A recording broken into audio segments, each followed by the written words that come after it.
প্রথমেই যে লক্ষণটি দেখা যায় সেটি হলো ব্রেস্টে ভারী ভাব, মানে পিরিয়ডস ডেট মিস হওয়ার 1 সপ্তাহ আগে থেকেই ব্রেস্টে ভারী ভাব, ব্রেস্ট টাইট হয়ে যাওয়া, ব্রেস্ট পেন এগুলি হয়।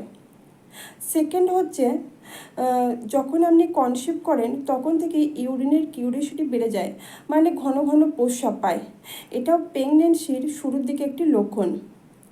নেক্সট ইম্পর্টেন্ট কারণ হচ্ছে white discharge. Progesterone hormone level বাড়ার কারণে হোয়াইট ডিসচার্জ, মানে যে ভাজাইনাল ডিসচার্জ হয় সেটি বেড়ে যায়। নেক্সট কারণ হচ্ছে বমি বমি ভাব আসা, মানে আপনার বমি ঠিক হয় না কিন্তু সবসময়তেই যেন মনে হয় যে বমি হবে বমি হবে। হয়তো সকালে আপনি ঘুম থেকে উঠছেন, ব্রাশ করতে যাচ্ছেন, মানে নোনা জল একটু উঠে আসছে, এই প্রবলেমগুলি হয়। আর এই সময় গ্যাস এবং অ্যাসিডিটির মাত্রাও খুব বেড়ে যায়।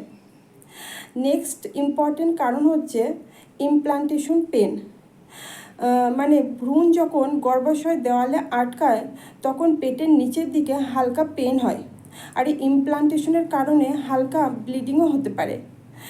এটাও প্রেগনেন্সির শুরুর দিকে একটি লক্ষণ।